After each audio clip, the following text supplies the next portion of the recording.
Trump administration's Chief Negotiator Brendan Lynch, who's holding closed-door talks with the Chief Indian Negotiator Rajesh Agrawal today. The broader focus of the trade talks will be centered on new steps required to enhance bilateral trade across the goods and services sector. This is going to be increasing the market, the access, and reducing tariffs and non-tariff barriers, and deepening supply chain as far as integration is concerned. Government sources have said that today's talks are expected to create the ground for the round as far as the Indo-US negotiations in the coming weeks is concerned.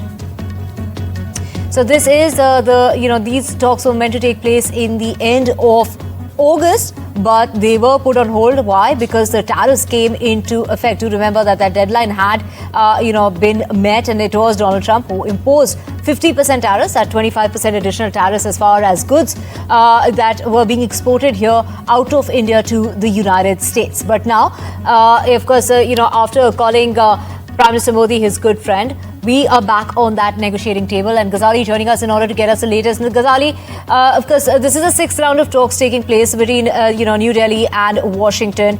How soon do you think, one will be able to sign on that dotted line? See, it is a long drawn process because this is happening after a lot of ups and downs in the relations between India and US, particularly the way Mr. Trump has dealt with the entire trade deal by first announcing sanctions on India, then punitive measures, an additional 25% leading to 50% tariffs on India. And if you know, the new US ambassador to India during his Senate hearing went on to say that US administration or the Trump administration is still willing to put pressure on India to not purchase oil or energy sources from Russia.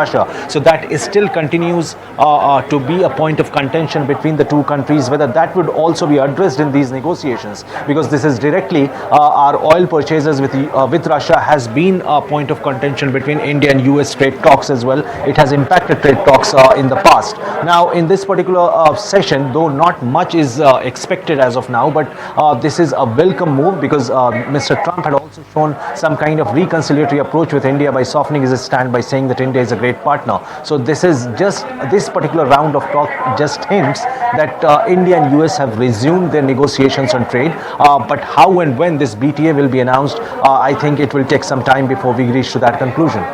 Right, all eyes are waiting on the outcome of this round of negotiations that are taking place here in New Delhi. Thank you, Ghazali, for getting us the latest. Now, US Treasury Secretary Scott Bessent has announced that the Washington as well as Beijing teams have reached a framework agreement on the ownership of TikTok's American operations. He said that the understanding was set during trade talks in Madrid and would allow for US ownership, with President Trump there, of course, and Xi Jinping expecting to finalize that deal. Now, Trump wrote on social media site that the negotiations had gone on well and that China had also confirmed that framework agreement, but emphasized that no deal would come at the cost of the interests when it comes to Chinese companies. Mr. President, you had the framework that's been agreed to with TikTok, for example. Will China continue to have a stake in the company? Well, we haven't decided that, but it looks to me, and I'm speaking to President Xi on Friday for confirmation of that, and, frankly, more importantly, a big deal. And we've had very good meetings. As you know, we were in Europe, our people, Scott Bessent and Jameson Greer, and others. And it was a very big meeting with China. And, they're treating us with respect. We treat them with respect, too. But it was very successful. And on top of it, we have what could be a very good deal. Don't forget, I've had more people say, could you try and keep TikTok alive? I use TikTok. I mean, I have to admit it in the election. And look how I did with you. No Republicans come close. We have a framework for a TikTok deal. The two leaders, President Trump and Party Chair Xi, will speak on Friday to complete the deal, but we do have a framework for a deal with TikTok. And staying with news of Donald Trump, the US president, who's gone on to say that American forces carried out a second kinetic strike. This is a strike in Venezuela on his orders, killing 3 terrorists who were transporting drugs in international waters. President Donald Trump has said that the US military destroyed a Venezuelan vessel in international waters, claiming that it was linked to drug trafficking. He added that the 3 men were killed in that strike on what he described as violent cartels, though he's gone on to put out a video. This was a 28-second video that he put out in order to show what's really happened here, without even, providing any kind of evidence that the port was carrying drugs or narcotics. We have proof. All you have to do is look at the cargo that was it's spattered all over the ocean. Big bags of cocaine and fentanyl all over the place. And it was. Plus, we have recorded evidence that they were leaving. We've recorded them. It was very careful because we know you people would be after us. We're very careful. And US President Donald Trump has said that he's suing American daily, the New York Times, over its coverage of him over the decades. Now, the American leader has said that he's bringing a $15 million defamation lawsuit against the publication that he labeled as a virtual mouthpiece for the radical left Democrats, and that is something that he said he won't stand, and of waging this decades-old campaign of lies against him. The Republican claim that the newspaper's supposed endorsement of Kamala Harris, his Democrat rival in the presidential race, is, the point at which, Donald Trump decided to make this move, which he said was placed prominently on the Daily's front page, amounted to the single largest illegal campaign contribution ever. That is the claim that is being made by Donald Trump before he went ahead and sued the New York Times.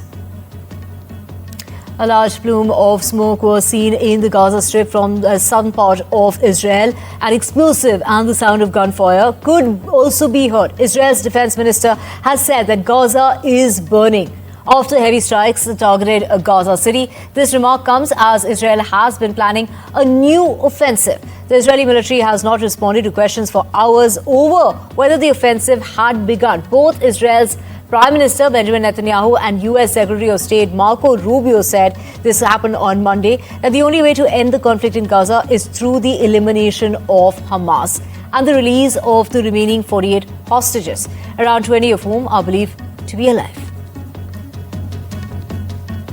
Now we have an exclusive interview with Mauritius Minister for Financial Services and Economic Planning, Dr. Jyoti Jeetun, in which she talks on a wide range of topics, from ties based on ancestry to fighting corruption. On the other hand, it's Mauritius Prime Minister who arrived in New Delhi yesterday after completing his visit to Tirupati. Let's listen in to this exclusive interview with my colleague Aditya Rajkar. I want to begin by asking you about this particular visit, a historic visit that happened and began from Varanasi, and then from the Kashi Vishwanath you moved to Ayodhya. How significant was this particular visit, and how do you see this, laying the foundation of these ties to a renewed level? Aditya, pleasure to be with you this morning. I must say that, our very special relationship with India is based on a bedrock of our ancestry.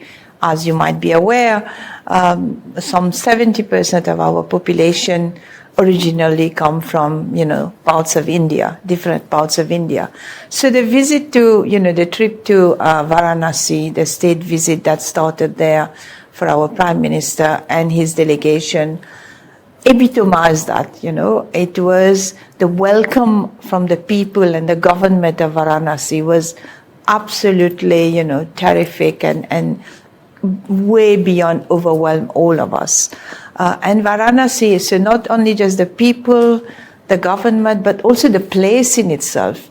The Ganga Aarti that we did on the cruise was, and all of us experienced that.